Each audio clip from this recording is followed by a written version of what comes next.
Hello everyone and welcome to creative edge. और यदि आपका भी ड्रीम है टॉप निफ्ट कॉलेज में जाना और आप प्रिपरेशन कर रहे हैं और आपको कॉन्फिडेंस नहीं आ रहा है कि निफ्ट को कैसे क्रैक करें, सो आज के सेशन में हम डिस्कस करने वाले हैं strategy for top NIFT college. और ये वीडियो काफी इंपॉर्टेंट होने वाला है आपके लिए, आपकी प्रिपरेशन को काफी हेल्प करेगा। तो let's start the session. So first हम बात करेंगे कि निफ्ट का एग्जाम पैटर्न क्या है, ट्रेंड एनालिसिस क्या है। सो आई होप सभी को निफ्ट का एग्जाम पैटर्न क्लियर होगा कि निफ्ट जो है, निफ्ट में अगर मैं बात करूं, यहां पर पार्ट ए और पार्ट बी, यानी पहले आपका जो निफ्ट का फर्स्ट पार्ट निफ्ट जो है वो टू स्टेज में कंडक्ट होगा। टू स्टेज में मैं बात करूंगा जिसमें आपका फर्स्ट होगा NIFT NIFT prelims, PT prelims test, और दूसरा हो जाएगा आपका निफ्ट मेंस जिसको हम बोलते हैं सिचुएशन टेस्ट। ओके, सेकंड क्या हो जाएगा आपका सिचुएशन टेस्ट, और फर्स्ट वन हो जाएगा आपका prelims test. Prelims test two parts में होगा, फर्स्ट वन इज जीएटी और सेकंड वन इज सीएटी। यानी आपका जो रैंक है, आपके जो ओवरऑल रैंक और सिलेक्शन में, अगर मैं इसको 100% इसको वेटेज मानूं आपके रैंक का, या जो भी रैंक बनेगी वो 100% वेटेज से बनेगी। वो 100% वेटेज किससे होगा इंक्लूड, इंक्लूडिंग प्रीलिम्स और मेंस दोनों को। और उस 100% पर आपका क्या स्कोर है, उस बेसिस पे आपकी रैंक बनेगी। सपोज मैं मानता हूं कि ये जो सिचुएशन टेस्ट है इसका आपके सिलेक्शन में रोल होगा 20%, क्रिएटिव पार्ट जो है इसका रोल होगा 50%, और गेट पार्ट इसका रोल होगा आपका 30%। यानी ओवरऑल आपका ये 100% बनेगा। बट आपको पता है इंडिविजुअली गेट पार्ट कितने का होता है, 100 मार्क्स का। ओके, और कैट पार्ट भी 100 मार्क्स का। सो ओवरऑल मैं बोल सकता हूं कि आपको, आपके लिए सबसे ज्यादा इंपॉर्टेंट क्या आता है निफ्ट में अभी, कैट पार्ट इंपॉर्टेंट होगा। बिकॉज मैं गेट पार्ट की स्ट्रेटजी डिस्कस कर रहा हूं, बट मैं बोल रहा हूं कि आपके ओवरऑल सिलेक्शंस में इसका कैट पार्ट का रोल ज्यादा इंपॉर्टेंट है। बिकॉज यहां से 50%, अगर आप कैट पार्ट में 100 में से सपोज आपने स्कोर किया 70, तो आपका फाइनल सिलेक्शन में जो 35 काउंट होगा, कितना होगा 35। और अगर आप गेट पार्ट में 70 स्कोर करते हैं, सपोज मैं लेता हूं एक स्टूडेंट है जिसने गेट पार्ट में कितना स्कोर करता है out of 100, 70 out of 100। CAT part में भी कितना स्कोर करता है, 70 आउट ऑफ 100। और सिचुएशंस का अलग हम बाद में डिस्कस करेंगे, अभी मैं बात करूंगा जो फाइनल रैंक बनेगा। फाइनल रैंक में उसका कैलकुलेशंस क्या होगा उसको समझते हैं। तो 70 का कितना कैलकुलेट करेंगे बेटा, 30%, तो कितना आ जाएगा आपका 21, प्लस इसका 70 का कितना कर कैलकुलेट करेंगे 50%, दैट इज 35। यानी आप यहां से कैलकुलेट कर सकते हैं ये 6 और ये 56% आपने स्कोर कर लिया है। 50 किसमें, 80, मतलब 80 मार्क्स में आपने 56 स्कोर किया है। दैट मीन्स हम बोल सकते हैं कि बहुत अच्छा परसेंटेज है अकॉर्डिंग टू, यानी टॉप निफ्ट कॉलेज के लिए। आप इससे ज्यादा भी अचीव कर सकते हैं। अब हम आज के सेशन में डिस्कस करेंगे कि जो गेट पार्ट है उसको हम उसमें मास्टर कैसे कर सकते हैं, उसको बेटर कैसे इंप्रूव कर सकते हैं। और 99% निफ्ट एस्पिरेंट्स का नाइटमेयर होता है quantitative aptitude. Because generally NIFT aspirants का जो बैकग्राउंड होता है ह्यूमैनिटीज, कॉमर्स, या फिर आर्ट, या ऐसा कोई फील्ड जो इसमें बहुत ज्यादा क्वांटिटेटिव नहीं आता, या उन्होंने इतना क्वांटिटेटिव नहीं पढ़ा होता। सो क्या बिना क्वांटिटेटिव के भी निफ्ट में जाया जा सकता है, दैट इज पॉसिबल है। आप बिना क्वांटिटेटिव एप्टीट्यूड के भी टॉप निफ्ट कॉलेजेस में जा सकते हैं। क्या स्ट्रेटजी है हम डिस्कस करते हैं। तो पहले समझते हैं बेटा, यहाँ पे 2025 में न्यूमेरिकल एबिलिटी जिसको हम बोलते हैं क्वांटिटेटिव एप्टीट्यूड, ये था 20 मार्क्स का। English language and reading comprehension 40 marks का। Reasoning and logical deduction 15 marks का। जनरल अवेयरनेस 25 मार्क्स का। और टोटल था आपका 100। लास्ट ईयर का पैटर्न बिल्कुल 24 25 दोनों सेम था। 23 तक जो है वो ये फ्लक्चुएट होता था। 23, 22 एंड 21 एंड 20 में ये सारे चीजें क्या होती थी, फ्लक्चुएट होती थी। यानी आपका जो कई बार आपका रीडिंग कॉम्प्रिहेंशन, क्वांट, और यहाँ वाला जो पार्ट था वो फ्लक्चुएट होता था। बट 24 और 25 से, और इवन 2026 में भी निफ्ट ने क्लियर अपने ब्रोशर में क्लियर दिया है कि जो जनरल अवेयरनेस है वो 25 मार्क्स का होगा। यानी आप ओवरऑल, अगर मैं वेटेज की बात करूं यहाँ पे पार्ट ए में, अगर कोई स्टूडेंट्स किसको, यहां से 40 क्वेश्चंस और दूसरा जनरल अवेयरनेस 25, अगर वो 65 आप समझ रहे हो कि 65 ये वेटेज है। इसके अलावा क्वांटिटेटिव एबिलिटी का जो मैं बात करता हूँ, क्वांटिटेटिव एप्टीट्यूड 20 और ये 15 यानी 35। सो आपको समझ में आ रहा होगा कि आपको ज्यादा फोकस किस पे करना चाहिए, बिकॉज ऐसी कोई मतलब ये स्ट्रेटजी मेरी बताने की जरूरत नहीं है, आपको खुद से समझ में आ रहा होगा कि हमारे लिए ज्यादा इंपॉर्टेंट क्या है। अब करना कैसे है, क्या क्या चीजें इंपॉर्टेंट है, क्या टॉपिक इंपॉर्टेंट है, उस पर हम फोकस करेंगे। सो मैं एक एक करके सारे टॉपिक्स को डिस्कस कर रहा हूँ और उन पे हम फोकस करेंगे। सपोज मैं बात कर रहा हूँ communication ability and reading comprehension. यहाँ पे vocab plus passage, reading comprehension plus vocab दोनों बेस्ड प्रॉब्लम्स बनते हैं। आपको करना क्या है, अभी 30 डेज में पर डे 2 पैसेज सॉल्व करिए, टू रीडिंग कॉम्प्रिहेंशन। आप इसके लिए पीवाईपी भी यूज कर सकते हैं। आपको पास्ट ईयर पेपर की जो सारे पास्ट ईयर पेपर आपको किसी भी वेबसाइट पे आप जाओगे, चाहे अमेजोन या फ्लिपकार्ट, वहां पे हमारा क्रिएटिव एज या टॉप रैंकर्स का पीवाईपी निफ्ट है, वो भी परचेज कर सकते हो। या इसके अलावा आपके पास जो भी निफ्ट का बुक है आप उससे सॉल्व कर सकते हो। इसके अलावा इवन आपको सैंपल पेपर भी वहां पे अवेलेबल है। तो मेरा यही सजेशन है, two reading comprehension per day. अगर आज से आप देखोगे तो 30 डेज है, तो आप 50 टू 60 जब आरसी सॉल्व करके जाएंगे तो आपके लिए इफेक्टिवली इजी होगा, आप इजीली वहां पे चीजों को सॉल्व भी कर पाएंगे। सेकंड आता है आपका वॉकेफ।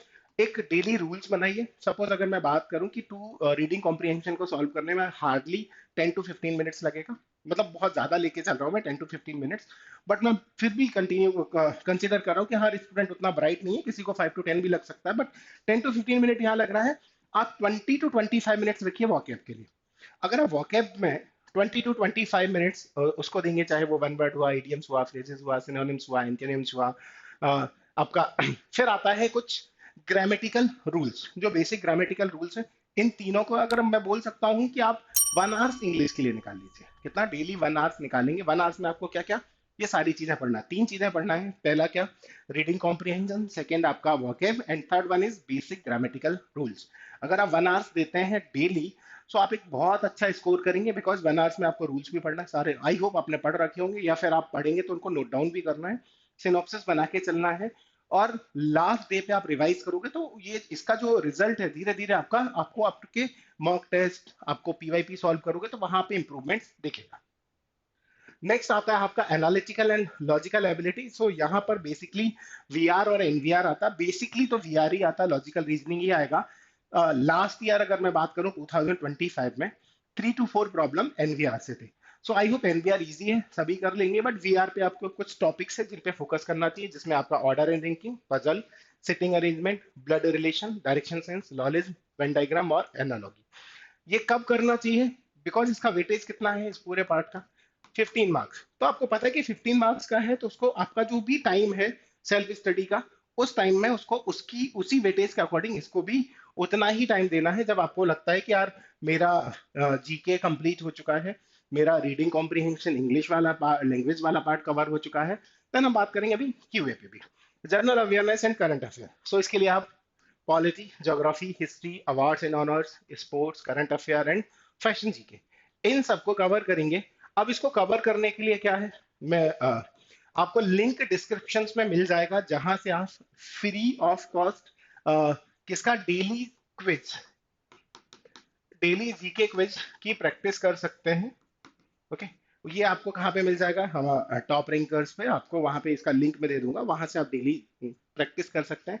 साथ ही साथ आपको करंट अफेयर भी मिल जाएगा। कौन सा, वीकली करंट अफेयर आपको अवेलेबल होगा। कौन सा, वीकली करंट अफेयर। तो ये आपके दोनों प्रॉब्लम हो गए।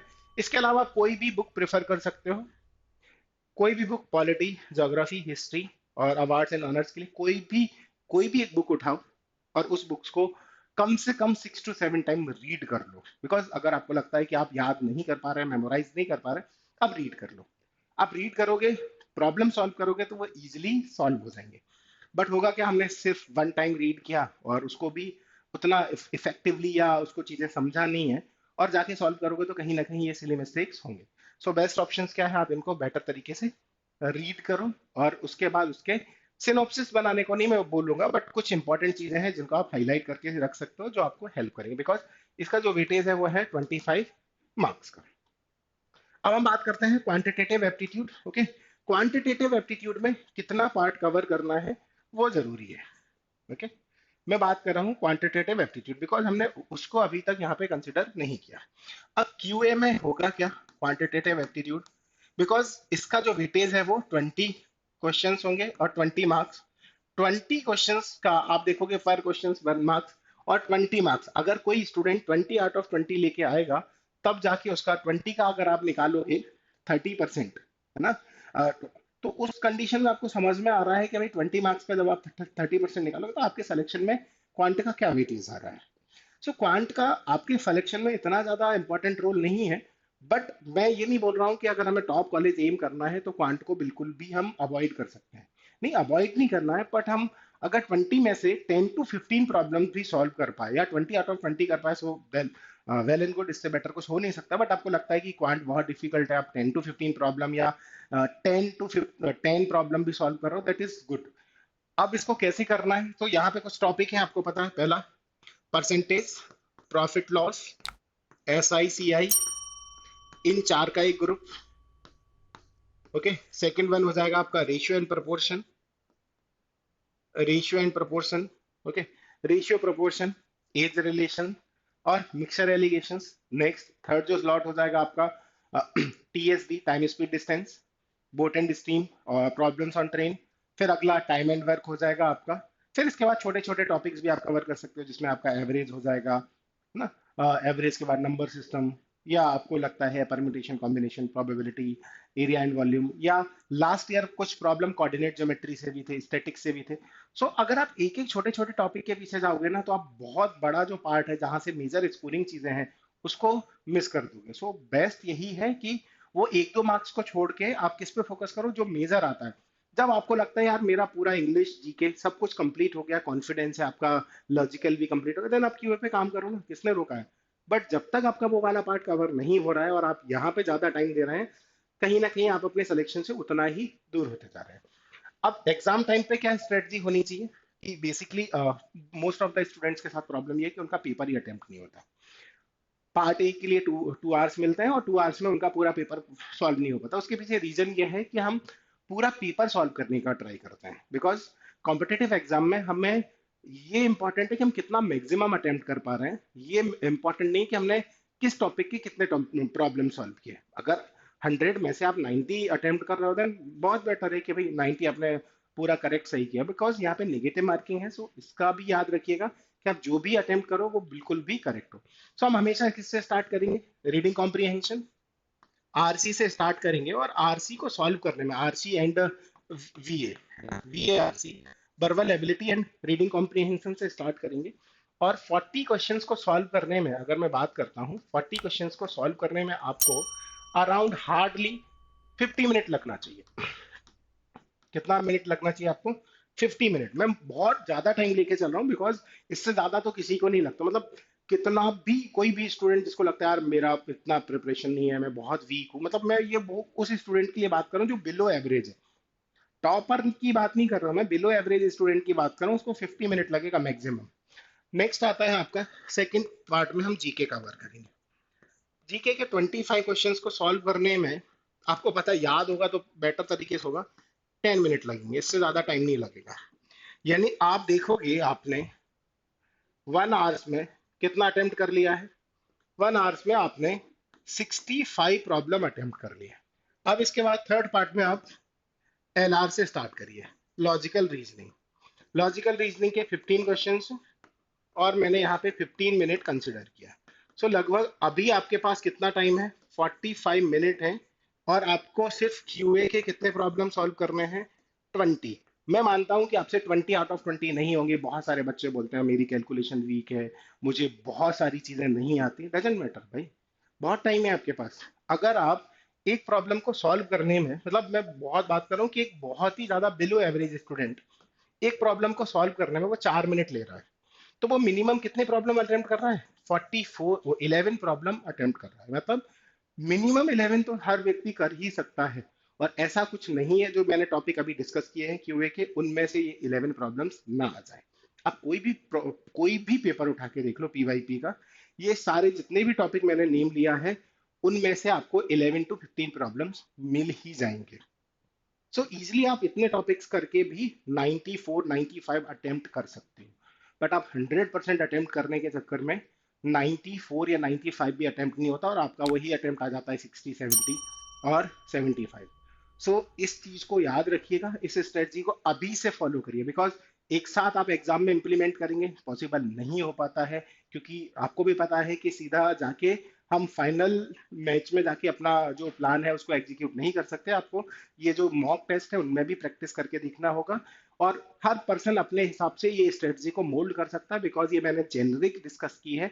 हर पर्सन के स्टूडेंट्स या हर एक स्टूडेंट्स के अकॉर्डिंग उसकी स्ट्रेटजी अलग होती है, बिकॉज उसका स्ट्रॉन्ग और वीक पार्ट अलग अलग हो सकता है।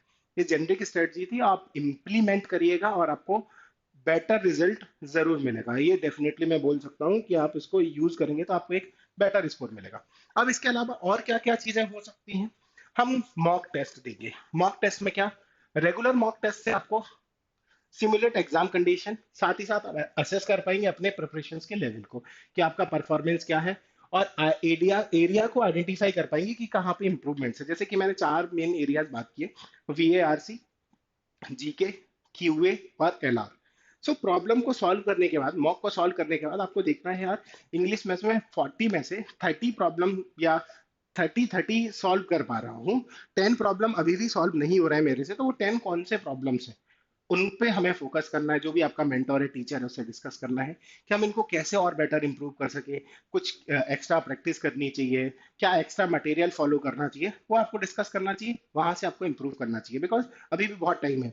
नेक्स्ट आता है आपका, सपोज जीके है, जीके के बाद आपका QA है, LR है, सर हर एक टॉपिक में आपको अपना परफॉर्मेंस एनालिसिस करना चाहिए। नेक्स्ट टाइम मैनेजमेंट, तो मैंने उसको लिए आपको बताया है कि भाई प्रैक्टिस करेंगे, टाइम एफिशिएंसी इंप्रूव करेंगे और पूरा अटेम्प्ट करेंगे। अब नेक्स्ट अगला है practice previous year paper, because आप सॉल्व करेंगे लास्ट ईयर के PYP, जिससे आपको एग्जाम कॉन्सेप्ट साथ ही साथ एग्जाम के साथ फेमिलियर होंगे, लेवल ऑफ डिफिकल्टी के साथ फेमिलियर होंगे, और आपको एक पता चलेगा, कॉन्फिडेंस भी आएगा कि सपोज आपने 2025 का पेपर सॉल्व किया और आपका 80 स्कोर हो रहा है, 70 स्कोर हो रहा है, तो आपको कहीं ना कहीं कॉन्फिडेंस आ गया कि लास्ट ईयर कट ऑफ 65 था, या लास्ट ईयर 65 में ये कॉलेज मिला था, या 65 जिसके थे उसका ये रैंक था, तो मैं 70-75 कर रहा हूँ, तो मैं उससे बेटर ही परफॉर्म करूंगा, मेरा रैंक और बेटर आएगा। तो आप ये चीजें सब करेंगे, छोटी छोटी चीजें, तो आपको हेल्प मिलेगा।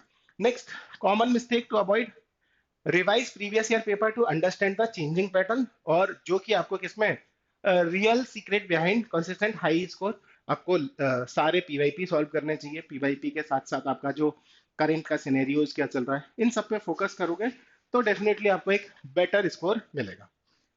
So here we conclude the session. So thank you everyone, और कमेंट में जरूर बताइएगा कि ये स्ट्रेटजी आपको कितनी हेल्पफुल है, और हम नेक्स्ट वीडियो किस टॉपिक पर लेके आ सकते हैं, क्या हम बेटर कर सकते हैं आपके लिए।